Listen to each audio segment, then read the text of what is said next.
নমস্কার। 2022 প্রাথমিক টেট নিয়ে গুরুত্বপূর্ণ আপডেট। যে 2022-এর যে প্রাথমিক টেট পরীক্ষা হয়েছিল গত ডিসেম্বর 2022 সালে, 10ই ডিসেম্বর সম্ভবত। তো সেই পরীক্ষার যে রেজাল্ট বেরোয় এবং তার পরবর্তী সময়ে কিন্তু প্রশ্নভুল মামলা হয়।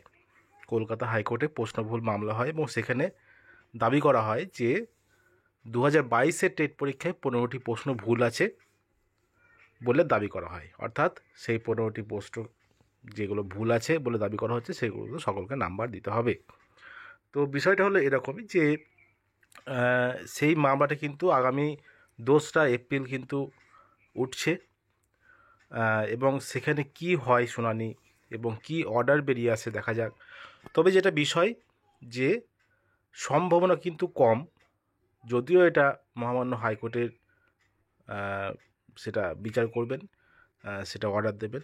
তো বিষয়টা হলো এরকম, এবং পর্ষদের যে বক্তব্য সেই বক্তব্য কিন্তু যে সেখানে কোনো প্রশ্ন ভুল নেই, যে প্রশ্নগুলো ভুল ছিল সেগুলোকে নাম্বার দেওয়া হয়েছে, আর কোনো প্রশ্নে ভুল নেই এবং সেটি এক্সপার্ট কমিটি দ্বারা যাচাই করে তবেই কিন্তু ফাইনাল আনসার কি দেওয়া হয়েছে। এটাই কিন্তু পর্ষদের বক্তব্য ছিল এবং এখনও আছে।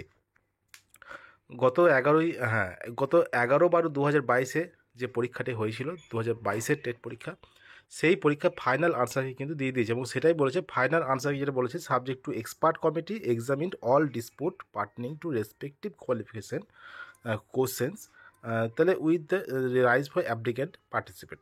তাহলে অর্থাৎ যে সাবজেক্ট এক্সপার্ট কমিটি দ্বারা কিন্তু পরীক্ষা করেই কিন্তু সমস্ত ভুলগুলো কিন্তু যাচাই করা হয়েছে এবং সেটা ফাইনাল আনসার কি 2022-এর ডেটে সেটা দেওয়া হয়। যদি 15টি প্রশ্ন ভুল বলে করা হয় তাহলে কিন্তু 15টি প্রশ্ন যদি সবাইকে নাম্বার দেয় তাহলে কিন্তু বহু ক্যান্ডিডেট কিন্তু নতুন করে পাস করবে, কিন্তু সেই সম্ভাবনাটা কিন্তু অনেকটাই কম, যেহেতু পর্ষদের যে বক্তব্য সেই বক্তব্য অনুযায়ী কিন্তু আর কোনো প্রশ্নে ভুল নেই।